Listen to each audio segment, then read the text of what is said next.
தமிழகத்துல இருக்கக்கூடிய ஒரு ஸ்கூல்ல அங்க படிக்கக்கூடிய குழந்தைகளை வச்சு போதைப் பொருள் விழிப்புணர்வு பேரணின்னு ரோட்ல போயிருக்காங்க.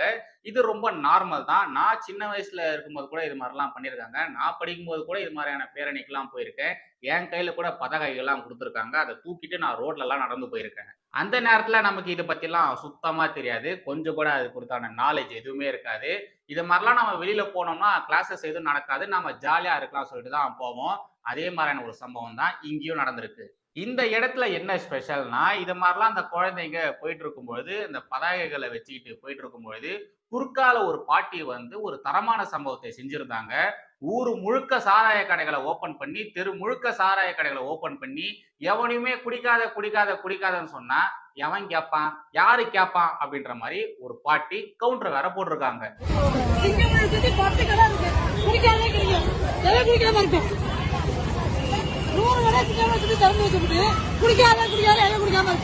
நூத்துல ஒரு வார்த்தை சொன்னீங்க பாட்டி. நூத்துல ஒரு வார்த்தை சொன்னீங்க. இதே மாதிரி ஸ்கூல் பசங்க பேரணியா போனா மட்டும் குடிக்கிறவனுங்க என்ன திருந்தவா போறாங்க? இப்பெல்லாம் நம்முடைய தமிழக முதலமைச்சர் திரு மு.க.ஸ்டாலின் அவர்கள் போதைப் பொருட்களை உபயோகப்படுத்தாதீங்க. குடிச்சு போட்டு உங்களுடைய லைஃப தொலைக்காதீங்க அப்படின்ற மாதிரிலாம் விளம்பரங்களெல்லாம் வந்து பேசுறாரு. ஐயா, முதல்வர் ஐயா, நீங்க டாஸ்மாக் கடைகளை மூடினீங்கன்னா யாரையா போய் குடிக்க போறா?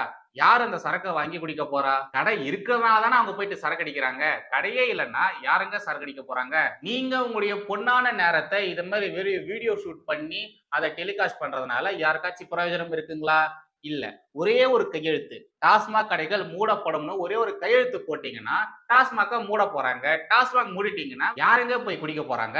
விக்கிறவன் விட்டுட்டு வாங்கி குடிக்கிறவன குடிக்காத குடிக்காத குடிக்காதன்னு சொன்னா எப்படிங்க கேட்பாங்க? இதுல ஏதாச்சும் லாஜிக் இருக்காங்க? 2019 2021 நினைக்கிறேன். அந்த தேர்தல் காலகட்டத்துல நம்முடைய திமுக எம்பி கனிமொழி இருக்காங்க இல்லையா? அவங்க இந்தியாவிலேயே இளம் விதவைகள் அதிகமா இருக்கக்கூடிய மாநிலம்னா அது தமிழகம் தான். ஏன் தமிழகத்துல இளம் விதவைகள் அதிகமா இருக்காங்கன்னா எல்லாருமே குடிச்சு சீக்கிரமா செத்து போயிடுறாங்க. குடியால தான் பல குடிகள் கெட்டு போகுது. அதனால டாஸ்மாக் கடைகளை மூடணும். நாங்க ஆட்சிக்கு வந்தோம்னா டாஸ்மாக் கடைகளை இழுத்து மூடுவோம். டாஸ்மாக் கடைகளை மட்டும் கிடையாதுங்க, மது ஆலைகள் கூட நாங்க மூடுவோம். எங்க கட்சிக்காரங்களே மது ஆலைகள் நடத்தினாலும் அந்த ஆலைகளை நாங்க மூடுவோம் அப்படின்ற மாதிரிலாம் கனிமொழி அம்மையார் அவர்கள் பேசியிருந்தாங்க. அந்த எலெக்ஷன்லாம் முடிஞ்சு அந்த தேர்தல்கள்ல திமுக வின் பண்ணதுக்கு அப்புறமா இது குறித்தான கேள்விகள் கேட்கும் பொழுது அத மாதிரிலாம் நான் சொன்னேன்னா இது மாதிரிலாம் சொல்றதுக்கு வாய்ப்பே கிடையாது. நெவர், நான் அப்படிலாம் சொல்லியிருக்கவே மாட்டேன் அப்படின்னு சொல்லிட்டு நம்முடைய கனிமொழி அம்மையார் அவர்கள் தெரிச்சு ஓடி போயிடுறாங்க. கேள்விக்கான பதில சொல்ல மாட்டேன்றாங்க.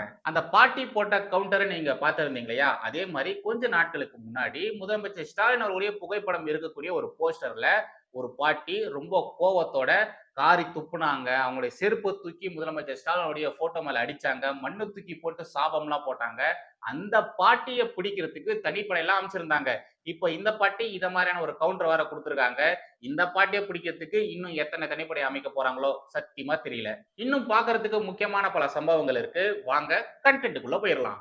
எப்பொழுதும் எதிராசன் வடிவழகு என் இதயத் தொழுதால் இல்லை எனக்கெதிர் இல்லை எனக்கெதிர் இல்லை எனக்கெதிரே ஸ்ரீமதே ராமானுஜாய நமஹா. ஏகரம தேசியவாதிகள் அனைவருக்கும் வணக்கம்.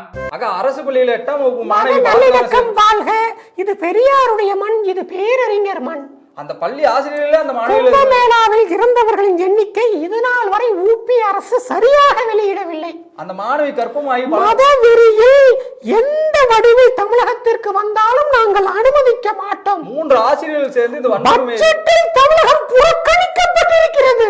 ஈசிஆர் சாலையில திமுக கொடி சுயாட்சி என்பது திமுகவின் ஆரம்ப கால கொள்கை, இன்றும் அதுதான் தலையாய கொள்கை. கிளாம்பாக்கத்து பேருந்து நிலையத்தில் இளம் பெண் திமுகவை யாராலும் அசைக்க முடியாது. கண்ணு கட்டிய தூரம் வரையில் எங்களுக்கு எதிரிகளே கிடையாது. தமிழ் வாழ்க. நன்றி. அக்கா வந்திருக்கேன்டான்னு சொல்லிட்டு கனிமொழி அம்மையார் அவர்களை இப்படி பங்கம் பண்ணியிருக்காங்க பாருங்களேன். இப்ப இந்த வீடியோ தான் சோசியல் மீடியால செம வைரலா போயிட்டு இருக்கு. மணிப்பூர்ல நடந்த ஒரு விவகாரத்திற்கு எதிராக இங்க தமிழகத்துல நம்முடைய கனிமொழி அம்மையார் அவர்கள் ஏகப்பட்ட விஷயங்கள் பண்ணாங்க. அதே மாதிரி அதிமுகவுடைய ஆட்சி காலகட்டத்துல லாக்அப்ல ஒரு 2 பேர் இறந்தாங்க இல்லையா? லாக்அப் டெத் ஆச்சு இல்லையா? ஜெயராஜன் பிளிக்ஸ் நினைக்கிறாங்க பேரு.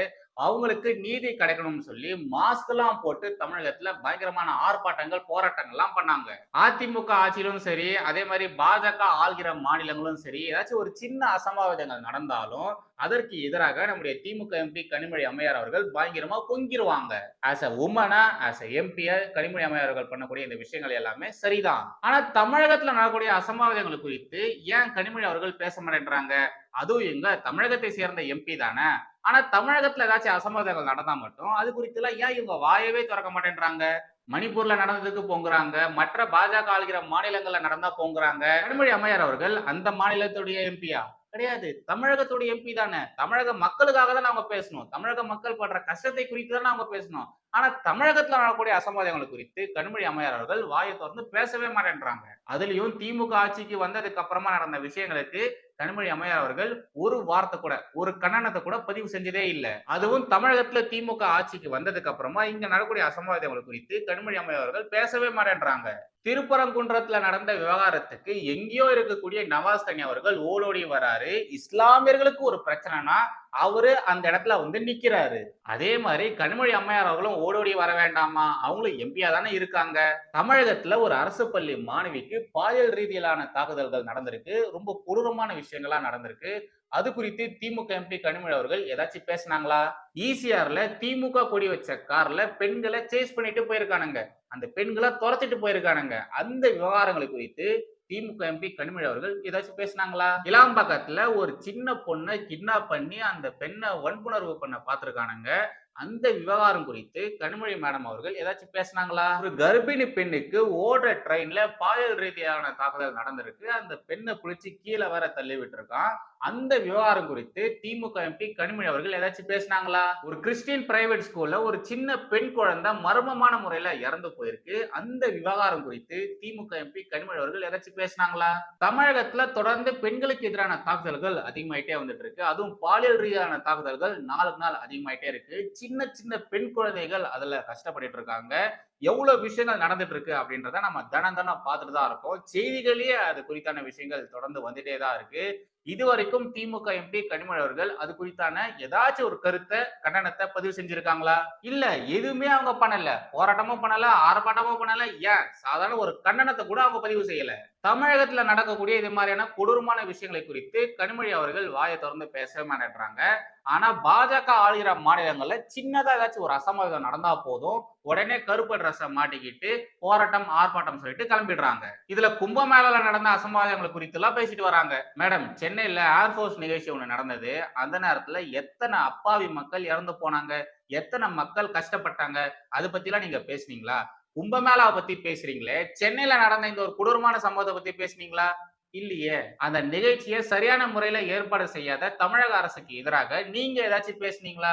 இல்லையே. தமிழக எம்பியா இருக்கீங்க. நீங்க தமிழகத்துல நடக்கக்கூடிய அசம்பாவிதங்களை குறித்து தான் பேசணும். ஆனா தமிழகத்துல நடக்கக்கூடிய எந்த ஒரு அசம்பாவிதங்களை குறித்தும் வாயை திறந்து பேசாம, மணிப்பூர்ல என்ன நடக்குது பாருங்க, மத்திய பிரதேசத்துல என்ன நடக்குது பாருங்க, குஜராத்ல என்ன நடக்குது பாருங்க, உத்தரப்பிரதேசத்துல என்ன நடக்குது பாருங்க சொல்லிட்டு இருக்கீங்களே, அங்கெல்லாம் என்ன நடந்தா எங்களுக்கு என்ன? நாங்க இருக்கிறது தமிழகத்துல, நீங்க தமிழக எம்பி. நீங்க தமிழக மக்களுடைய நலன்ல தானே அக்கறையா இருக்கணும், தமிழக மக்களுக்காக தானே பேசணும். ஆனா நீங்க தமிழகத்துல நடக்கக்கூடிய விஷயங்களை குறித்து ஏன் பேசவே மாட்டேன்றீங்க? அடுத்ததாக காங்கிரஸ் உடைய கபட நாடகத்தை நான் உங்களுக்கு இப்போ தோல் உரிச்சு காட்டுறேன். இந்த நியூஸ் கட்ட பாருங்களேன். காங்கிரஸ் சார்பில் திருப்பரங்குன்றத்தில் இன்று மத நல்லிணக்க வழிபாடு. திருப்பரங்குன்றத்தில் காங்கிரசின் சார்பில் வியாழக்கிழமை மத நல்லிணக்க வழிபாடு நடைபெறும் என்று அந்த கட்சியின் தலைவர் செல்வ பெருந்தகை கூறினார். சென்னை சத்தியமூர்த்தி பவனில் அவர் புதன்கிழமை அளித்த பேட்டி. அயோத்தியை போல திருப்பரங்குன்றத்தையும் பாஜக கலவர பூமியாக மாற்ற முயற்சிக்கிறது. வெளியூரில் இருந்து ஆட்களை வரவழைத்து அங்கு மத கலவரத்தை தூண்டுகிறது. சார், வெளியூர்ல இருந்து யாரும் வரல சார். இத மாதிரி அறப்போராட்டம் பண்ணலாம் சொல்லி பர்மிஷன் கிடைச்ச 1 மணி நேரத்துல அத்தனை மக்கள் அங்க சேர்ந்திருக்காங்க. 1 மணி நேரத்துல வேற வேற ஊர்ல இருந்து அந்த இடத்துக்கு வர முடியுங்களா? சொல்லுங்க, அந்த இடத்துக்கு வர முடியுங்களா? அது எப்படிங்க அங்க போராட்டம் பண்ண எல்லாருமே நீங்க வெளியூர்காரங்கன்னு சொல்றீங்க? ஆக்சுவலா வெளியூர்ல இருந்து வந்து அங்க ஒரு பெரிய பிரச்சனையை பண்ணது எம்பி நவாஸ் கனி அவர்கள் தான். நவாஸ் கனி அவர்கள் அது மாதிரியான ஒரு செயல் செய்யலன்னா இவ்வளவு பெரிய விஷயமா அது வெடிச்சிருக்காது. இதுக்கெல்லாம் முக்கியமான மூல காரணமே எம்பி நவாஸ் கனி அவர்கள் தான். அவருக்கு எதிராக நீங்க ஏதாச்சும் பேசுனீங்களா? இல்லையே. ஆனா இந்துக்களுக்கு எதிராக மட்டும் இப்படி பேசுறாங்க பாருங்களேன். பாஜகவிடம் தமிழக அரசு மென்மையான போக்கை கடைபிடிக்கிறது. இதை காங்கிரஸ் வன்மையாக கண்டிக்கிறது. கலவரத்தை தூண்டும் முயற்சியை தமிழக அரசு இரும்பு கரம் கொண்டு அடக்க நடவடிக்கை எடுக்க வேண்டும். காங்கிரஸ் சார்பில் திருப்பரங்குன்றத்தில் வியாழக்கிழமை மாலை மத நல்லிணக்க வழிபாட்டு நடைபெறும். முருகன் கோயிலிலும் சிக்கந்தர் தர்காவிலும் வழிபாடு நடத்த உள்ளோம் என்றார் செல்வ பெருந்தகை. இது மத நல்லிணக்க வழிபாடாமா? அதாவது இந்து கோயிலுக்கு போறதும் அந்த தர்காவுக்கு போறதும் மத நல்லிணக்க வழிபாடாமா? கோவையில கார் குண்டு வெடிச்சது இல்லையா, அந்த நேரத்துல நம்முடைய செல்வ பெருந்தகை அவர்கள் மத நல்லிணக்கம்னு சொல்லி ஏதாச்சும் பேசினாரா? இல்ல. என்னையே அந்த விவகாரம் குறித்து விசாரிச்சு பல அமைதி மார்க்கத்தினரை கைது செஞ்சாங்களே, அந்த நேரத்துல இவரு ஏதாச்சும் பேசினாரா? இல்ல. அது எல்லாத்தையுமே விட்டுத்தள்ளுங்க. இந்த அமைதி மார்க்கத்தினரால எத்தனை ஹிந்து தலைவர்கள் இறந்திருக்காங்க, தமிழகத்துல எத்தனை பேர் கொல்லப்பட்டிருக்காங்க. அப்பெல்லாம் இவரு மத நல்லிணக்கம்னு சொல்லி ஏதாச்சும் பேசினாரா? இல்ல. மத நல்லிணக்கம்னு இப்ப இவங்க எல்லாருமே பேசுறாங்க இல்லையா, அந்த மத நல்லிணக்கத்தை ஏன் இங்க மட்டும் காட்டுறாங்க? பங்களாதேஷ்ல ஹிந்துக்கள் கொடூரமான முறையில கொல்லப்படுறாங்களே, அந்த நேரத்துல நீங்க ஏதாச்சும் பேசுனீங்களா? இல்லைன்னா உங்களுடைய கட்சி தலைவர்கள் யாராச்சும் பேசுனாங்களா? பப்பூஜி அவர்கள் ஏதாச்சும் பேசினாரா? இல்ல. இவங்கள பொறுத்த வரைக்கும் மத நல்லிணக்கம் அப்படின்னா என்னன்னா, இஸ்லாமியர்கள் செய்யக்கூடிய தவறுகளை சுட்டிக்காட்டி ஹிந்து மக்கள் ஏதாச்சும் போராட்டமோ, ஆர்ப்பாட்டமோ இல்லைன்னா ஏதாச்சும் கேள்விகள் கேட்கும்போது அந்த இடத்துக்கு வந்துட்டு மத நல்லிணக்கமா இருக்கணும், அவங்களுக்கு ஆதரவாக நாம நிக்கணும் அப்படின்ற மாதிரிலாம் பேசுவாங்க. அதாவது மத நல்லிணக்கம் அப்படின்னா இவங்களுடைய டிக்ஷனரியில இந்த இஸ்லாமியர்களுக்கும் கிறிஸ்தவர்களுக்கும் ஆதரவா பேசுறது மட்டும்தான் போல. இந்த ஒரு விவகாரம் போதுங்க.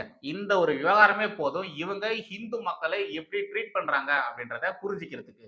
அவ்வளவுதாங்க சின்னக்கான கண்டென்ட். மறுபடியும் அடுத்த ஒரு சந்திரன். ஜெய் ஹிந்த், வந்தே மாதரம். வந்தே